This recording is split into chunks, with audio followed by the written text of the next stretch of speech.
ਮੇਰੇ ਪਿਆਰੇ ਦੇਸ਼ ਵਾਸੀਓ, ਅੱਜ ਦੇਸ਼ ਦੀ ਏਕਤਾ, ਦੇਸ਼ ਦੀ ਅਖੰਡਤਾ ਦੇ ਨਾਮ ਇੱਕ ਸੰਦੇਸ਼ ਹੈ ਆਪਣੇ YouTube channel advocate Jagmohan Singh Bhatti ਦੇ ਨਾਮ ਤੋਂ ਚੱਲਦਾ ਹੈ।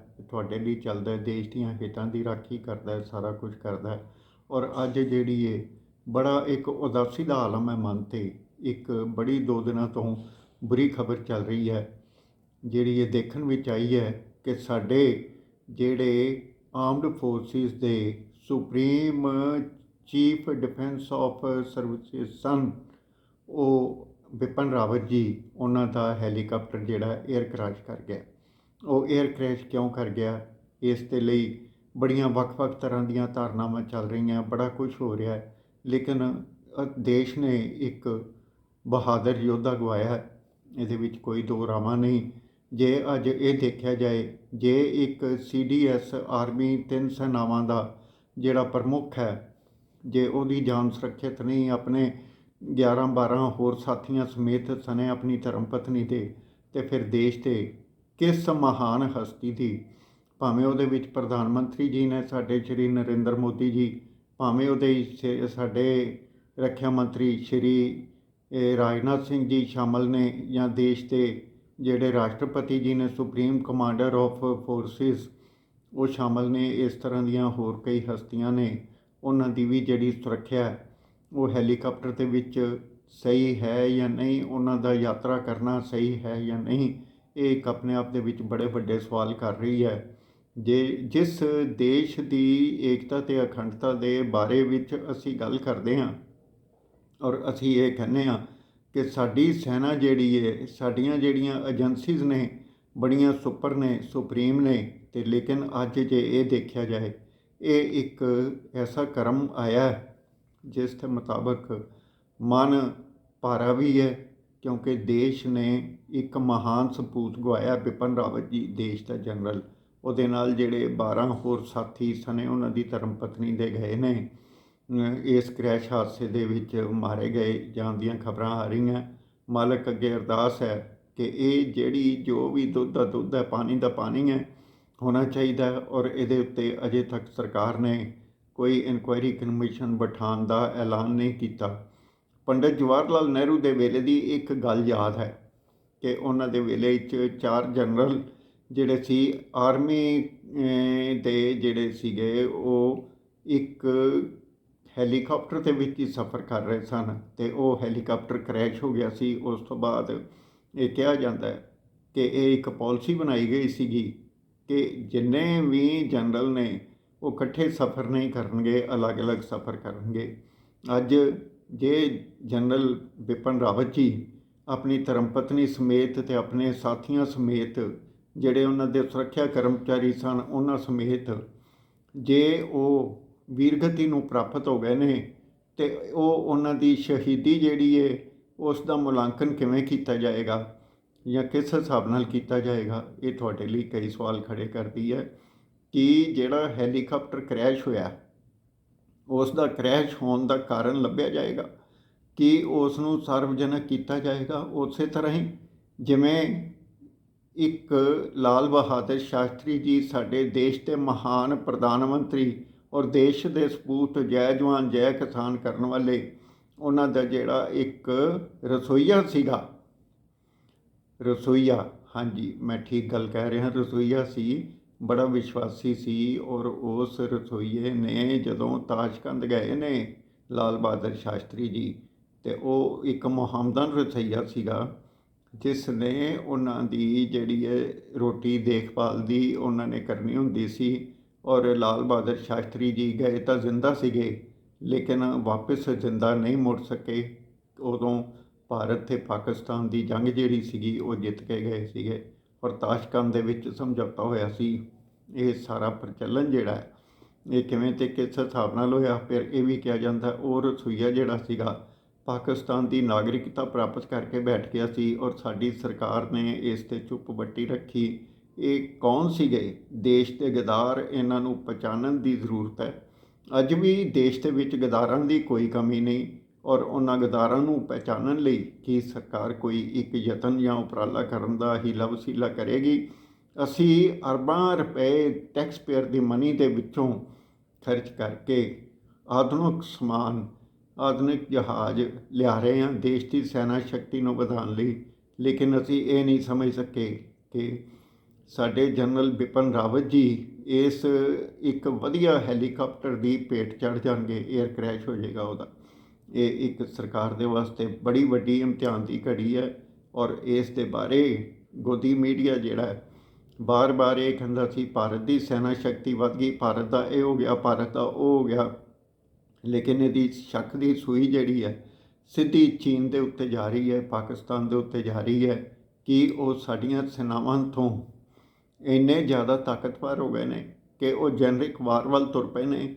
ਔਰ ਉਹ ਬਿਨਾਂ ਕੋਈ ਗੋਲੀ ਚਲਾਏ ਵੀ ਜਿਹੜਾ ਸਾਡੇ ਏਅਰ ਕ੍ਰੈਸ਼ ਕਰਾ ਸਕਦੇ ਨੇ, ਸਾਡੇ ਜਨਰਲ ਸਾਡੇ ਮਰਵਾ ਸਕਦੇ ਨੇ, ਸਾਡੇ ਦੇਸ਼ ਦੇ ਨੇਤਾ ਦੀ ਜਿਹੜੀ ਸੁਰੱਖਿਆ ਉਸ ਨੂੰ ਖਤਰਾ ਪਾ ਸਕਦੇ ਨੇ। ਕਿਉਂਕਿ ਇਹਦੀ ਸਮੀਕਰਨ ਜਿਹੜੇ ਨੇ ਤਾਈਵਾਨ ਦੇ ਵਿੱਚ ਵੀ ਸਿਮਿਲਰ ਹਾਦਸਾ ਹੋ ਗਿਆ ਜੇ, ਉਹਨਾਂ ਦਾ ਵੀ ਜਿਹੜਾ ਸੈਨਾ ਪ੍ਰਮੁੱਖ ਉਹ ਵੀ ਮਾਰਿਆ ਗਿਆ ਜੇ। ਔਰ ਕੁਝ ਘੰਟਿਆਂ ਦੀ ਵਿੱਥ ਦੇ ਵਿੱਚ ਹੀ ਇਹ ਮਾਰਿਆ ਗਿਆ, ਕਿਉਂਕਿ ਇਹ ਦੋਨੋਂ ਦੇਸ਼ਾਂ ਦੀ ਜਿਹੜੀ ਹੈ ਚੀਨ ਦੇ ਨਾਲ ਖੱਟ-ਪਖੱਟੀ ਅੱਖ ਮਟੱਕਾ ਚੱਲ ਰਿਹਾ ਸੀਗਾ। ਔਰ ਇਸ 8 ਮਟੱਕੇ ਦੇ ਵਿੱਚੋਂ ਤੁਸੀਂ ਦੇਖੋ 2 ਜਨਰਲ ਦੇਸ਼ ਦੇ, ਭਾਰਤ ਦੇ ਅਤੇ ਤਾਈਵਾਨ ਦੇ, ਇਹ ਜਿਹੜੇ ਹੈ ਸ਼ਹੀਦੀ ਵੀਰਗਤੀ ਨੂੰ ਪ੍ਰਾਪਤ ਹੋ ਗਏ ਨੇ। ਇੱਕ ਬੜਾ ਦੁੱਖ ਦਾ ਆਲਮ ਹੈ ਕਿ ਮਨੁੱਖਤਾ ਕਿੱਧਰ ਨੂੰ ਜਾ ਰਹੀ ਹੈ। ਗੁਰੂ ਨਾਨਕ ਸਾਹਿਬ ਨੇ ਕਿਹਾ ਸੀ ਮਾਨਕ ਕੀ ਜਾਤ ਸਭੇ ਏਕੇ ਪਹਿਚਾਨ ਬੋ। ਇਹ ਜਿਹੜੀ ਮਾਨਸ ਕੀ ਜਾਤ ਹੈ ਇਹ ਕਿੱਧਰ ਨੂੰ ਗਈ ਅਤੇ ਕਿਵੇਂ ਅਤੇ ਕਿਸ ਹਿਸਾਬ ਨਾਲ ਕਿੱਥੇ ਕਿੱਥੇ ਰਹੀ, ਇਸ ਦਾ ਕੋਈ ਇੱਕ ਤੱਥ ਨਿਕਲੇਗਾ। ਜੇ ਅੱਜ ਸਾਡੀ ਮਾਣਯੋਗ ਸੁਪਰੀਮ ਕੋਰਟ ਵੀ ਇਸ ਦੇ ਉੱਤੇ ਅੱਖਾਂ ਮੀਟ ਕੇ ਖੜੀ ਹੈ ਔਰ ਇਸ ਦੀ ਜਿਹੜੀ ਹੈ ਇਨਕੁਆਇਰੀ ਕਮਿਸ਼ਨ ਨਹੀਂ ਬਿਠਾਇਆ, ਸਿਊਮੋਟੋ ਕੋਗਨੀਜੈਂਸ ਨਹੀਂ ਲਈ, ਸਰਕਾਰ ਤੋਂ ਪੁੱਛਣ ਦਾ ਯਤਨ ਨਹੀਂ ਕੀਤਾ, ਸਰਕਾਰ ਨੇ ਆਪ ਆਪਣਾ ਡਿੰਗ ਪੁੱਟਣ ਦੀ ਜਿਹੜੀ ਹੈ ਕੋਈ ਹਰਕਤ ਨਹੀਂ ਕੀਤੀ, ਤਾਂ ਇਸ ਤੋਂ ਵੱਡੀ ਜਿਹੜੀ ਨਾਕਾਮੀ ਹੈ ਦੇਸ਼ ਦੀ, ਦੇਸ਼ ਦੇ ਜਿਹੜੇ ਟੈਕਸ ਪੇਅਰ ਨੇ ਉਹਨਾਂ ਦੇ ਮੂੰਹ 'ਤੇ ਇੱਕ ਬੜਾ ਵੱਡਾ ਤਮਾਚਾ ਇਹ ਵੱਜ ਰਿਹਾ। ਔਰ ਇਹ ਜਿਹੜੀ ਚੀਜ਼ ਹੈ ਇੱਕ ਨਿਰਾਸ਼ਾ ਦਾ ਆਲਮ ਖੜਾ ਕਰ ਰਹੀ ਹੈ ਕਿ ਸਾਡੇ ਦੇਸ਼ ਦੇ ਜਿਹੜੇ ਸੁਰੱਖਿਆ ਦੇ ਪ੍ਰਬੰਧ ਨੇ, ਇੰਨਾ ਪੈਸਾ ਟੈਕਸ ਪੇਅਰਸ ਦੀ ਮਨੀ 'ਚੋਂ ਖਰਚ ਕਰਨ ਦੇ ਬਾਵਜੂਦ ਵੀ ਇਹ ਕਿੱਥੇ ਜਾ ਰਿਹਾ। ਇਹ ਇੱਕ ਤੁਹਾਡੇ ਲਈ ਵੀ ਸਵਾਲ ਹੈ, ਮੇਰੇ ਲਈ ਵੀ ਸਵਾਲ ਹੈ ਔਰ ਸਾਰੀ ਦੁਨੀਆ ਲਈ ਸਵਾਲ ਹੈ। ਹੋਰ ਤਾਂ ਹੋਰ ਸਾਡੇ ਪ੍ਰਧਾਨ ਮੰਤਰੀ ਜੀ ਜਿਹੜੇ ਹਰ ਦੂਜੇ ਚੌਥੇ ਦਿਨ ਜਹਾਜ਼ ਫੜ ਕੇ ਤੁਰੇ ਰਹਿੰਦੇ ਨੇ ਵਿਦੇਸ਼ਾਂ ਦੀ ਯਾਤਰਾ 'ਤੇ। ਕੋਵਿਡ ਤੋਂ ਪਹਿਲੇ ਵੀ ਬਥੇਰੀਆਂ ਉਹਨਾਂ ਨੇ ਯਾਤਰਾ ਕੀਤੀਆਂ, ਕਦੀ ਆਏ ਅਤੇ ਕਦੀ ਗਏ। ਇਹ ਹੀ ਨਹੀਂ ਸੀ ਪਤਾ ਲੱਗਦਾ ਵੀ ਪ੍ਰਧਾਨ ਮੰਤਰੀ ਜੀ ਦੇਸ਼ 'ਚ ਨੇ ਜਾਂ ਵਿਦੇਸ਼ 'ਚ ਨੇ। ਅਤੇ ਇਹ ਜਿਹੜੀਆਂ ਯਾਤਰਾਵਾਂ ਹੋਈਆਂ, ਇਹ ਯਾਤਰਾਵਾਂ ਵੀ ਜਿਹੜੀਆਂ ਇੱਕ ਖਤਰੇ ਦਾ ਕਾਰਨ ਬਣ ਸਕਦੀਆਂ। ਔਰ ਇਹ ਖਤਰੇ ਦਾ ਕਾਰਨ ਜਿਹੜਾ ਏਅਰ ਕ੍ਰੈਸ਼ ਕਿਵੇਂ ਅਤੇ ਕਿਸ ਹਿਸਾਬ ਨਾਲ ਹੋਇਆ। ਇੱਕ ਤਾਈਵਾਨ ਛੋਟਾ ਜਿਹਾ ਦੇਸ਼ ਹੈ, ਉਹ ਕੀ ਕਰਦਾ। ਇੱਕ ਭਾਰਤ ਐਡਾ ਵੱਡਾ ਵਿਸ਼ਾਲ ਦੇਸ਼ ਹੈ, ਉਹ ਇਸ ਮਸਲੇ 'ਤੇ ਕੀ ਕਰਦਾ। ਕਿਉਂਕਿ ਜਰਨੈਲ ਆਪਣੇ ਸੈਨਾ ਦੇ ਮੁਖੀ ਜਿਹੜੇ ਨੇ ਦੋਨੋਂ ਦੇਸ਼ਾਂ ਨੇ ਗਵਾਏ ਨੇ। ਔਰ ਚੀਨ ਦੇ ਉੱਤੇ ਸ਼ੱਕ ਦੀ ਸੂਈ ਸਿੱਧੀ ਜਾ ਰਹੀ ਹੈ, ਪਾਕਿਸਤਾਨ ਦੇ ਉੱਤੇ ਸਿੱਧੀ ਜਾ ਰਹੀ ਹੈ। ਚੀਨ ਦੇ ਅਤੇ ਗਲੋਬਲ ਟਾਈਮਸ ਨੇ, ਸਰਕਾਰੀ ਜਿਹੜਾ ਅਖਬਾਰ ਹੈ, ਉਹਨੇ ਇਹ ਸਾਫ਼ ਅਤੇ ਸ਼ਰੇਆਮ ਕਹਿ ਦਿੱਤਾ ਹੈ ਵੀ ਸਾਡਾ ਕੋਈ ਹੱਥ ਨਹੀਂ। ਲੇਕਿਨ ਮੋਦੀ ਜੀ ਇਹ ਸਪਸ਼ਟ ਕਰਨ ਦਾ ਯਤਨ ਕਰਨ, ਕਿਉਂਕਿ ਮੋਦੀ ਜੀ ਅੰਤਰ ਧਿਆਨ ਹੋ ਕੇ ਜਾਂ ਆਪਣੀ ਜਿਹੜੀ ਟੀਮ ਹੈ ਉਸ ਨੂੰ ਇਹ ਇੱਕ ਕਹਿਣ ਦਾ ਯਤਨ ਉਪਰਾਲਾ ਕਰਨ ਕਿ ਇਸ ਦੇ ਕਾਰਨ ਜਿਹੜੇ ਨੇ ਸਾਰਵਜਨਕ ਕੀਤੇ ਜਾਣ ਔਰ ਘੱਟੋ ਘੱਟ 1 ਹਫ਼ਤੇ ਦੇ ਵਿੱਚ ਵਿੱਚ ਇਹ ਕੰਮ ਕੀਤਾ ਜਾਵੇ ਔਰ ਦੇਸ਼ ਦੇ ਜਿਹੜੇ ਗਦਾਰ ਨੇ ਉਹਨਾਂ ਦੀ ਸ਼ਨਾਖਤ ਕੀਤੀ ਜਾਵੇ। ਇਹ ਸ਼ਨਾਖਤ ਕਰਨੀ ਦੇਸ਼ ਹਿੱਤ ਵਿੱਚ ਹੈ। ਜੇ ਅਸੀਂ ਆਪਣੇ ਦੇਸ਼ ਦੀ ਸੁਰੱਖਿਆ, ਏਕਤਾ, ਅਖੰਡਤਾ ਔਰ ਟੈਕਸ ਪੇਅਰ ਦੀ ਮਨੀ ਦਾ ਸਤਿਕਾਰ ਕਰਦੇ ਹਾਂ ਅਤੇ ਮੇਰਾ ਖਿਆਲ ਹੈ ਕਿ ਸਰਕਾਰ ਨੂੰ ਇਹਦੇ ਉੱਤੇ ਕੋਈ ਨਾ ਕੋਈ ਤੇਜ਼ ਕਦਮ ਪੁੱਟਣੇ ਚਾਹੀਦੇ ਨੇ। ਔਰ ਇਹ ਕਦਮ ਕਦੋਂ ਅਤੇ ਕਿਵੇਂ ਪੁੱਟੇ ਜਾਣਗੇ।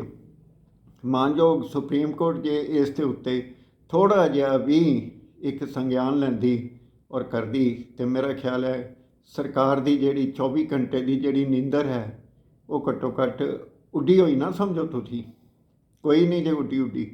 ਇਹ ਪਤਾ ਨਹੀਂ ਇਸ ਸਾਜ਼ਿਸ਼ ਦੇ ਵਿੱਚ ਕੌਣ ਕੌਣ ਅਤੇ ਕਿਹੜੀ ਧਿਰ ਸ਼ਾਮਲ ਹੈ, ਉਸ ਦਾ ਇੱਕ ਖੁਲਾਸਾ ਹੋਣਾ ਬਹੁਤ ਜ਼ਰੂਰੀ ਹੈ। ਜੇ ਕਿਸੇ ਵੀ ਓਪੋਜੀਸ਼ਨ ਪਾਰਟੀ ਦੇ ਨੇਤਾ ਨੇ ਜਾਂ MP ਨੇ ਕੋਈ ਵੀ ਇਸ ਦੇ ਉੱਤੇ ਬਿਆਨ ਦਿੱਤਾ ਜਾਂ ਕਾਰਗੁਜ਼ਾਰੀ ਕੀਤੀ, ਸਾਰੇ ਹਲਾ ਲਾ ਲਾ ਲਾ ਕਰਕੇ ਉਹਦੇ ਪਿੱਛੇ ਪੈ ਜਾਣਗੇ, ਲੇਕਿਨ ਇਸ ਨਤੀਜੇ ਜਾਂ ਨਿਸ਼ਕਰਸ਼ ਦੇ ਉੱਤੇ ਪਹੁੰਚਣ ਦਾ ਯਤਨ ਨਹੀਂ ਕਰਨਗੇ, ਉਸ ਦਾ ਸਾਥ ਜਾਂ ਸਹਿਯੋਗ ਨਹੀਂ ਮੰਗਣਗੇ। ਔਰ ਇਹ ਇੱਕ ਬੜੀ ਇੱਕ ਨਿਰਾਸ਼ਾਜਨਕ ਸਥਿਤੀ ਹੈ ਜਿਹੜੀ ਪੈਦਾ ਹੋ ਗਈ ਹੈ। ਸਾਰੇ ਪਰਿਵਾਰਾਂ ਨਾਲ ਦੁੱਖ ਹੈ, ਜਿਨ੍ਹਾਂ ਨੇ ਆਪਣੇ ਬੱਚੇ ਖੋਏ ਨੇ, ਆਪਣੇ ਪਤੀ ਖੋਏ ਨੇ, ਭੈਣਾਂ ਨੇ ਭਰਾ ਖੋਏ ਨੇ, ਪਤਨੀਆਂ ਨੇ ਆਪਣੇ ਪਤੀ ਖੋਏ ਨੇ, ਮਾਵਾਂ ਨੇ ਆਪਣੇ ਪੁੱਤਰ ਖੋਏ ਨੇ। ਉਹਨਾਂ ਦੇ ਲਈ ਜਿਹੜਾ ਇੱਕ ਬੜਾ ਵੱਡਾ ਇੱਕ ਸੋਗ ਸੰਦੇਸ਼ ਤਾਂ ਮੈਂ ਕੀ ਕਹਾਂ, ਲੇਕਿਨ ਇੱਕ ਮਾਲਕ ਅੱਗੇ ਅਰਦਾਸ ਕਰਾਂਗਾ ਕਿ ਉਹਨਾਂ ਨੂੰ ਹੌਸਲਾ ਅਤੇ ਬਲ ਬੁੱਧੀ ਬਖਸ਼ਿਸ਼ ਕਰਨਾ, ਕਿ ਉਹਨਾਂ ਨੂੰ ਤਾਕਤ ਇਹ ਭਾਣਾ ਮੰਨਣ ਦੀ ਸਮਰੱਥਾ ਬਖਸ਼ਿਸ਼ ਕਰਨਾ। ਔਰ ਸਰਬੱਤ ਦਾ ਭਲਾ ਜਿਹੜਾ ਇਹੀ ਮੰਗਦਾ ਮੈਂ ਅੱਜ। ਇਹ ਸਰਬੱਤ ਦਾ ਭਲਾ ਜਿਹੜਾ ਇਹ ਮੰਗਣਾ, ਦੇਖੋ ਕਿਸਾਨੀ ਅੰਦੋਲਨ ਜਿਹੜਾ ਇਹ ਇੱਕ ਪ੍ਰਾਪਤੀ ਸੀ ਦੇਸ਼ ਦੇ ਲੋਕਾਂ ਦੀ, ਅਤੇ ਲੇਕਿਨ ਇਹ ਜਿਹੜੀ ਜਨਰਲ ਦਾ ਬਿਪਨ ਰਾਵਤ ਦਾ ਖੋਣਾ ਜਿਹੜਾ ਇਹ ਦੇਸ਼ ਦੀ ਜਿਹੜੀ ਹੈ ਇੱਕ ਬੜੀ ਵੱਡੀ ਆਪਤੀ ਸਮਝੀਏ ਜਾਂ ਕੀ ਸਮਝੀਏ। ਸਰਕਾਰ ਇਸ ਦੇ ਉੱਤੇ ਸਾਰਵਜਨਿਕਤਾ ਨਾਲ ਜਿਹੜੀ ਇਹ ਗੌਰ ਫਰਮਾਏ। ਔਰ ਮੇਰੀ ਇਹ ਬੇਨਤੀ ਹੈ, ਮੋਦੀ ਜੀ ਲਿਫਾਫੇਬਾਜ਼ੀਆਂ ਨਾ ਕਰੋ ਪਲੀਜ਼। ਬੜੀ ਹੋ ਗਈ ਦੇਸ਼ ਨਾਲ, ਦੇਸ਼ ਦੇ ਟੈਕਸਪੇਅਰਸ ਨਾਲ ਬੜੀ ਹੋ ਗਈ। ਹੁਣ ਇਸ ਚੀਜ਼ ਨੂੰ ਘੱਟੋ ਘੱਟ ਸਾਰਵਜਨਿਕ ਕਰ ਲਓ। 5 ਸਟੇਟਾਂ ਦੇ ਵਿੱਚ ਇਲੈਕਸ਼ਨ ਆਈ ਖੜੀ ਹੈ, ਇਲੈਕਸ਼ਨ ਸਟੰਟ ਘੱਟ ਕਰਨਾ ਅਤੇ ਦੇਸ਼ ਦੇ ਹਿੱਤ ਵਿੱਚ, ਟੈਕਸਪੇਅਰਸ ਦੇ ਹਿੱਤ ਵਿੱਚ ਗੱਲਾਂ ਜ਼ਿਆਦਾ ਸੋਚ ਸਮਝ ਕੇ ਕਰਨਾ, ਕਿਉਂਕਿ ਤੁਹਾਡੀ ਦਿਆਨਤਦਾਰੀ, ਸਮਝਦਾਰੀ ਅਤੇ ਅਕਲਦਾਰੀ ਇਸੇ ਚੀਜ਼ ਵਿੱਚ ਮੰਨੀ ਜਾਏਗੀ। ਜਿਨ੍ਹਾਂ ਹੱਥਾਂ ਵਿੱਚ ਤੁਸੀਂ ਖੇਡ ਰਹੇ ਹੋ, ਸ਼ਿਕਾਰ ਹੋ ਰਹੇ ਹੋ, ਉਹਨਾਂ ਨੂੰ ਸ਼ਿਕਾਰ ਹੋਣ ਤੋਂ ਜਿਹੜਾ ਵਰਜੋ, ਉਹਨਾਂ ਨੂੰ ਰੋਕੋ ਅਤੇ ਦੇਸ਼ ਹਿੱਤ ਦੇ ਵਿੱਚ, ਦੇਸ਼ ਏਕਤਾ ਦੇ ਵਿੱਚ, ਇੱਕ ਦੇਸ਼ ਦੀ ਸਮੁੱਚੀ ਤਾਕਤ ਬਣਾਉਣ ਦੇ ਵਿੱਚ ਆਪਣਾ ਅਹਿਮ ਯੋਗਦਾਨ ਪਾ ਦਿਓ। ਬੇਨਤੀ ਇੰਨੀ ਕੋਈ ਮੇਰੀ। ਇਹ ਤੁਹਾਨੂੰ ਵੀਡੀਓ ਅੱਛੀ ਲੱਗੀ ਹੈ, ਇਸ ਨੂੰ ਵੱਧ ਤੋਂ ਵੱਧ ਸ਼ੇਅਰ ਕਰਨਾ, ਇਸ ਨੂੰ ਵੱਧ ਤੋਂ ਵੱਧ ਹਰ ਘਰ, ਹਰ ਦੇਸ਼ਵਾਸੀ ਦੇ ਹਿੱਤ ਵਿੱਚ, ਦੇਸ਼ ਹਿੱਤ ਵਿੱਚ ਪਹੁੰਚਾਉਣਾ। ਜਿਹੜੇ ਵੀ ਜਨਰਲ ਬਿਪਨ ਰਾਵਤ ਜੀ, ਉਹਨਾਂ ਦੀ ਧਰਮ ਪਤਨੀ ਸਮੇਤ, ਜਿਨ੍ਹਾਂ ਦੇ ਇਸ ਏਅਰ ਕਰੈਸ਼ ਦੇ ਵਿੱਚ ਹਾਦਸੇ ਦਾ ਸ਼ਿਕਾਰ ਹੋਏ ਨੇ, ਉਹਨਾਂ ਸਾਰੇ ਪਰਿਵਾਰਾਂ ਨਾਲ ਹਮਦਰਦੀ ਹੈ। ਵਾਹਿਗੁਰੂ ਉਹਨਾਂ ਨੂੰ ਚੜ੍ਹਦੀ ਕਲਾ ਬਖਸ਼ੇ। ਗੱਲਾਂ ਇੰਨੀਆਂ ਹੀ। ਸਤਿ ਸ਼੍ਰੀ ਅਕਾਲ।